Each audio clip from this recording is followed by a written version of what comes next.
I remember it like it was yesterday. I was Tasha, just a girl working for her dad's company, starting from the bottom and making my way up. My life was pretty straightforward: work, family, and the occasional night out with friends. That's until I bumped into Alex at that little downtown cafe. It was a busy Tuesday, and I had just finished a long day at the office, dealing with numbers and endless financial reports. I needed a break, a coffee, and maybe a slice of that chocolate cake they had on display. The cafe was crowded, the kind of crowded where you can barely hear yourself think, let alone order a coffee. And that's when I literally bumped into him. "Alex, watch where you're going," I blurted out, as his coffee nearly decorated my blouse. He looked taken aback for a moment, then a wide grin took over his face. "My bad. I was just trying to navigate through this chaos. Let me buy you a coffee to make up for it?" I was ready to say no. I mean, who was this guy, right? But something about his cheerful attitude, despite the near disaster, made me pause. "Sure, why not? But I'm picking the cake," I shot back, not wanting to seem too easy. As we waited for our order, I took him in. Alex was casually dressed, nothing fancy, but there was something about him that stood out. Maybe it was his easy smile or the way he seemed genuinely interested in what I had to say. "So, what brings you to this chaos?" he asked, handing me my coffee and a plate with a generously sized piece of cake. "Work. I was drowning in numbers and needed a break. What's your excuse?" I replied, taking a cautious sip of the hot beverage. "Same. Except my chaos involves teaching kids how to not burn down the school in science class," he chuckled. We found a table in the corner, away from the worst of the crowd. As we talked, I learned that Alex was a high school science teacher, loved bad puns, and had an affinity for old movies. He was easy to talk to, and before I knew it, I was laughing more than I had in weeks. The conversation flowed from work to hobbies to dreams, and I found myself opening up about my aspirations, my family, and even the struggles of climbing up the corporate ladder in my father's company. "You're tough, I'll give you that. Starting from the bottom in your dad's company? That's brave," he said, his tone a mix of admiration and surprise. "It's not about bravery. It's about proving to myself and to him that I can make it on my own, without any shortcuts," I responded, feeling a bit defensive. "Hey, I get it. And for what it's worth, I think it's pretty damn cool," he reassured me, his gaze sincere. The evening flew by, and before we knew it, the cafe was closing. We exchanged numbers, and as I walked home, I couldn't help but smile. In the days that followed, Alex and I couldn't get enough of each other. We texted non-stop, met up for more coffee dates, movies, and even a couple of hikes. The guy had a way of making even the mundane seem exciting. Our conversations got deeper, our laughs louder, and before I knew it, I was falling for him, hard. It wasn't long before we decided we didn't want to be apart. A year flew by in a blur of love, challenges, and adventures. Then, one evening, over a home-cooked dinner in his apartment, Alex got down on one knee. It wasn't fancy, but it was perfect. "Marry me, Tasha. Let's navigate through life's chaos together." Without hesitation, I said yes. We got married in a small ceremony surrounded by those who mattered most. Life with Alex started off more amazing than I could have dreamed. But then, the demands from his family began to creep in, turning our bliss into something less comfortable. One evening, we were having dinner with Alex's mom, Carol, a lady who had a way of wrapping her demands in velvet, making them sound almost reasonable, if you weren't paying attention. "So, Tasha," Carol started, her voice smooth as she passed me the mashed potatoes, "I've been thinking. If Alex worked at your dad's company, and maybe if his sister joined too, it could be beneficial for everyone, right?" I could feel the weight of her gaze, heavy with expectations. Alex, meanwhile, seemed to shrink a bit in his chair. "Carol, you know it's not that simple. My dad's company doesn't work like that. It's about merit, not family connections," I replied, trying to keep my tone light yet firm. Alex finally chimed in. "Mom, let's not push this, okay? Tasha's right. her dad runs a tight ship. It's all about what you bring to the table. But Carol wasn't one to give up easily. But that's exactly my point. Alex brings a lot to any table. And with you there, I'm sure he'd climb up the ladder in no time. The conversation didn't end at dinner. Carol brought it up again and again, and Alex's dad and sister got wind of it too. Before I knew it, I was sitting across from my dad, trying to explain why we should give Alex, his dad, and sister a chance in the company. Dad, I know how we operate, based on merit and hard work. But could we at least give them a shot? Alex really wants to prove himself, and his family, they could use the opportunity. I ventured, feeling a knot form in my stomach. My dad looked at me, his expression unreadable at first, then softened. Tasha, I trust your judgment. But if they're coming in, they're starting from the bottom, same as everyone else. And there won't be any special treatment. If they're up for that, then we'll give it a try. I was relieved, but also a bit apprehensive. I knew this was going to be a tough sell to Carol and the rest. True enough, when I relayed my dad's conditions back to Carol, she bristled. Starting from the bottom? But surely, with you there, they could get a helping hand? I shook my head, firm. No, Carol. It's how my dad runs his business. It's fair. Everyone gets the same treatment. Somehow, they all agreed, albeit reluctantly. 2 months after the whole ordeal with Alex's family joining my dad's company, things hadn't really cooled down. In fact, they heated up again when Carol, my mother-in-law, decided to stir the pot. She was over for what I thought was a casual visit, but then she launched into it. Tasha, I just don't get it. My daughter's been with your dad's company for a while now, and there's no talk of a promotion or a raise. What's going on? I tried to keep my cool, really, I did. Carol, you know the company policy. It's all about performance, and honestly, she's not exactly putting in the effort. Leaving early, making careless mistakes, it's just not how we do things. Carol huffed, clearly not satisfied with my answer. That's just your excuse. You could help if you wanted to, but you don't. You're not looking out for us. It felt like a slap in the face, considering all the strings I'd been trying to pull to keep the peace. And then there was Alex. Whenever we were alone, he was all understanding, nodding along to everything I said. But the moment Carol was in the picture, it was like he switched sides faster than a politician in a scandal. And sure enough, that same evening, Alex came to me, all riled up after a chat with his mom. Tasha, this isn't right. I'm working hard, and so is my sister. Why are we still at the bottom? You need to talk to your dad. We deserve better pay. I looked at him, disbelief washing over me. Alex, come on. You know the situation at work. You're not exactly outperforming anyone. I've been helping, covering for you even, but there's only so much I can do without it being unfair to everyone else. He wasn't having any of it, though. That's just it, isn't it? You're not even trying. My mom's right. You could change things for us if you wanted to. I felt my patience wearing thin. Alex, demanding a raise you haven't earned isn't how this works. It's about fairness, about doing your part. And right now, you're not living up to that. Life, as I knew it, came crashing down one ordinary Wednesday afternoon. The call came in just as I was wrapping up at work, a number I didn't recognize flashing on my phone screen. I almost didn't answer, but something nudged me to pick up. Is this Tasha? A voice asked, formal and unfamiliar. Yes, speaking. Who's this? I replied, a knot forming in my stomach. I'm afraid I have some bad news, the voice continued, and just like that, my world stopped spinning. The details that followed blurred into a haze of disbelief. There had been a train accident, and my parents were on that train.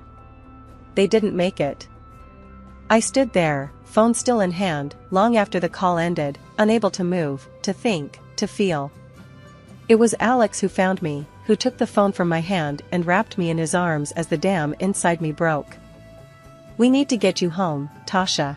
Come on, he murmured, but his voice seemed miles away. Home. The concept felt so foreign now. What was home without the people who made it so? The days that followed were a blur. Funerals, lawyers, sympathetic looks from people who murmured their condolences without really meeting my eyes. And through it all, Alex's family hovered like vultures, their presence more oppressive than comforting. It was during one of those hazy afternoons, when Carol decided to bring up the subject I was least prepared to discuss, the inheritance. Tasha, dear, now that this unfortunate business is settled, we need to talk about what comes next. Your parents' assets, the company, it's a lot for you to handle alone, she said, her tone a grotesque mix of sympathy and greed. I stared at her, incredulous. Carol, my parents just died. Can we not do this right now? But she was relentless. I know, dear, and I'm just looking out for you. And let's be honest, for Alex too. This affects all of us now. Alex said nothing, his eyes fixed on the floor. That silence, that failure to stand up for me, cut deeper than any of Carol's words. It all came to a head a few days later when the entire family was over at our place. Carol, Alex, his father, his sister, they all acted like they owned the place, discussing plans for the house, the company, as if my parents' lives were nothing more than assets to be divided. Tasha, we were thinking, Carol began, her voice echoing in the living room. It makes sense for us to move in here. It's what your parents would have wanted, for us to take care of you. Take care of me? I repeated, my voice rising. Or take over everything they worked their lives for? Alex finally spoke up, but not in my defense. Tasha, it's practical. We're family now. We should stick together. Family? I shot back, my patience finally snapping. Family doesn't swoop in at the first sign of inheritance like it's some free-for-all. My parents aren't even cold in their graves, and here you are, planning your new lives in their home. The argument escalated, words thrown like daggers, each one exposing the rifts that had been forming for months. In the end, I stood alone in the living room, my stance clear. I want everyone out, I said, my voice steady, despite the chaos raging inside me. Out of this house, out of my life. I need space to grieve, to figure out what comes next, and I can't do that with you all circling like sharks. The fallout was immediate. Alex and his family left, but not without parting shots that stung with accusations of ingratitude and selfishness. My parents' funeral turned into a spectacle I was wholly unprepared for. Alex, along with his dad and sister, followed me to my parents' home. It was supposed to be a quiet moment, maybe a chance for them to offer some genuine support. Instead, it turned into something else entirely. As soon as we walked through the door, Alex started playing tour guide in my childhood home, pointing out all the luxurious details and furnishings as if he was showcasing a mansion on one of those reality TV shows. His enthusiasm was misplaced, to say the least, but what came next was downright appalling. Upstairs, his sister, practically bouncing with excitement, declared she had found her new room, the one with the expansive bathroom my parents had renovated just last year. But the real shock came when Alex opened the door to my parents' bedroom. Carol actually clapped her hands, her eyes wide with what I can only describe as greedy delight. "Oh, I've always dreamed of having a bedroom like this," she exclaimed. "It's decided then, this is where we'll stay." I was stunned into silence for a moment, watching them act as if they'd just won the lottery, rather than standing in the home of two people who'd tragically passed away. My shock turned to outrage, and I couldn't hold it back any longer. "Why are you acting like you own the place?" I demanded, my voice echoing off the walls, louder than I intended. "This is my parents' house, not a free hotel for you to pick rooms."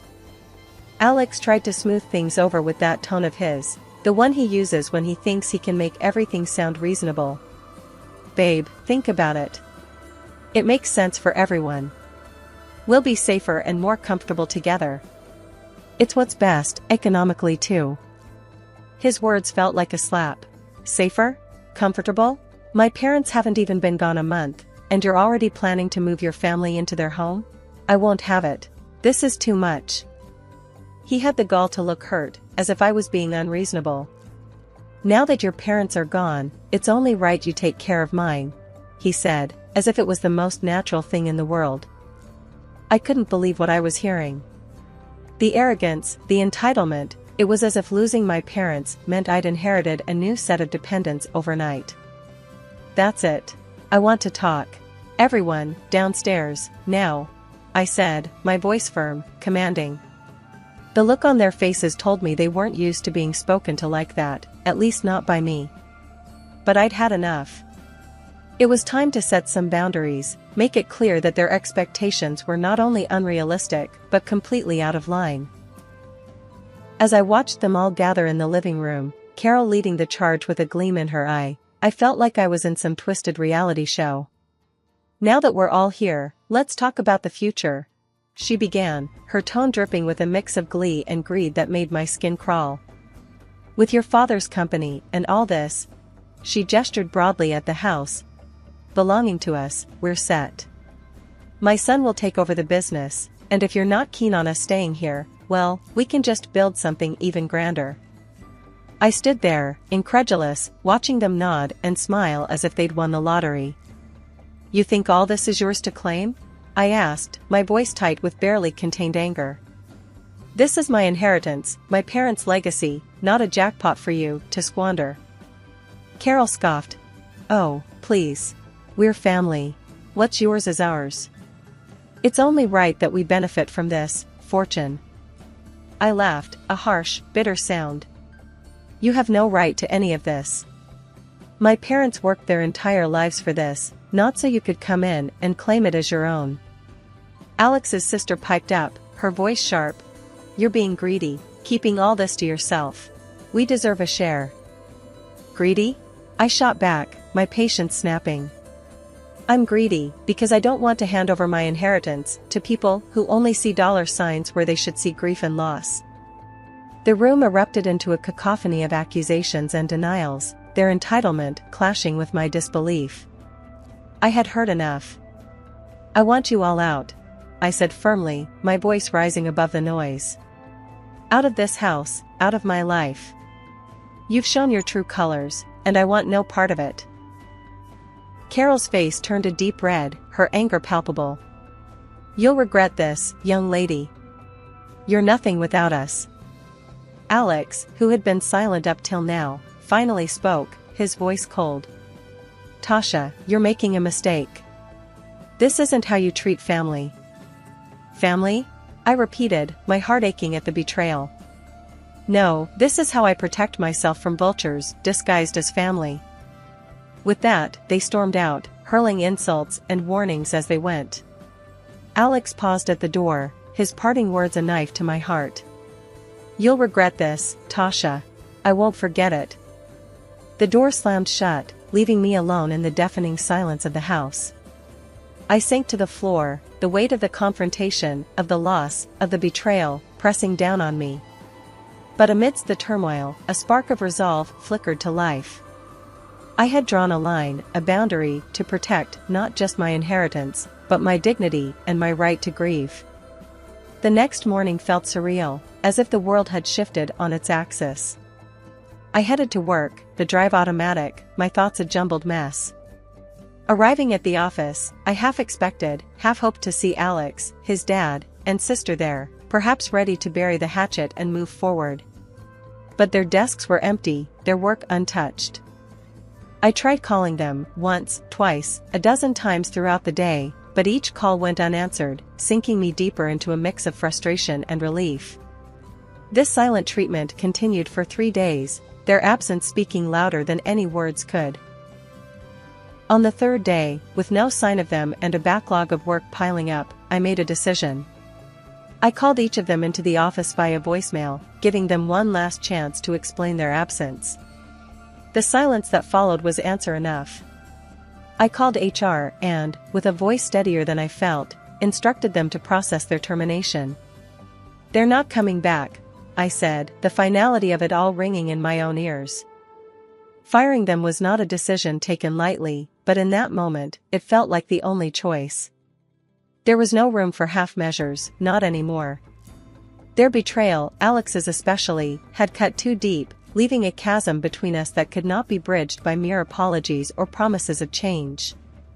Later that day, I found myself on the phone with my lawyer, a man who had been with our family for years and knew the intricacies of my life almost as well as I did. "I need you to prepare the divorce documents," I told him, my voice devoid of the emotion that was churning inside me.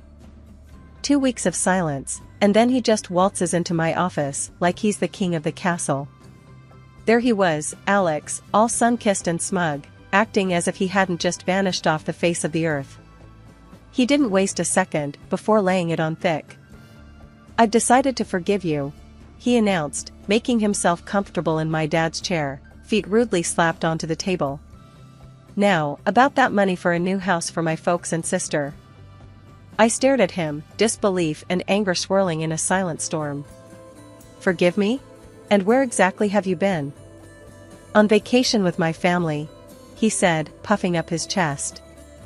"As the director, I don't owe explanations to a mere accountant."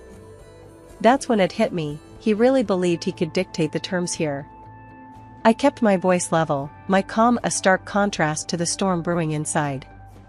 "You were fired, Alex. And as for being the director? That's over. The divorce papers are filed. You have no claim here. Not to the company, not to any property." The color drained from his face, his arrogance replaced by shock, then fear. "You can't do that. I have rights. I'll get my share." I couldn't help but laugh, a sound bitter and tinged with disbelief. "In our state, your rights don't include my inheritance. You get nothing." He stood, a mix of anger and desperation in his eyes, reaching out for me. "Tasha, please." I stepped back, putting distance between us. "No, Alex. It's done. We're done. Leave." As he stumbled out, I could feel a weight lifting off my shoulders, even as my phone started to ring. "Carol." Her voice was as pleasant as nails on a chalkboard. "You ungrateful girl. How dare you treat us this way?" I listened, her words washing over me, without leaving a mark. "Don't call me again, Carol. It's over. Goodbye." Hanging up, I sat back in my chair, the silence of the office wrapping around me like a blanket. It was over. Really over. I felt a mix of relief, sadness, and, most surprisingly, freedom. Freedom from their expectations, their greed, and their manipulation. After the ink dried on those divorce papers, it felt like I could finally breathe again. I was out from under the weight of Alex and his family's expectations, free to focus on the company and on rebuilding my life in a way that would have made my dad proud. Taking over as director wasn't just a title change, it was stepping into a legacy my dad left behind. And I poured everything I had into it. This past year, we saw profits spike by 8%, a record that felt like a nod from my dad, wherever he was, telling me I was on the right track. Then, one afternoon, amidst all this progress and personal growth, Carol called. Her voice, once so sure and demanding, was tinged with desperation. "We need your help," she started, spilling out a tale of reckless spending, of loans, and luxury they couldn't afford, all because they believed they'd have a slice of my inheritance to bail them out. "Carol, let me get this straight," I said, my voice icy calm. "You lived beyond your means, ignoring the fact that I told you, clearly, that you had no claim to my parents' estate. And now, you want me to clean up your mess?" She tried to butter me up, saying how families should stick together, how I was their only hope. But her words fell on deaf ears. "I'm not your safety net," I told her firmly. "You, Alex, and your daughter made your choices. You chose to ignore my boundaries, to disrespect my parents' memory, and to chase after a lifestyle you hadn't earned." The silence on the other end was palpable. I could almost hear her scrambling for a way to twist this around, to play the victim. "Listen, Carol," I continued. "You need to figure this out.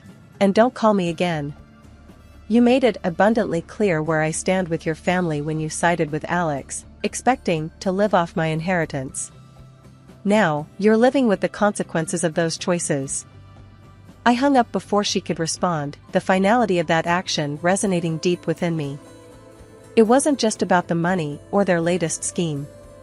It was about respect, about recognizing the value of hard work and the importance of living within your means, a lesson my parents instilled in me from the start.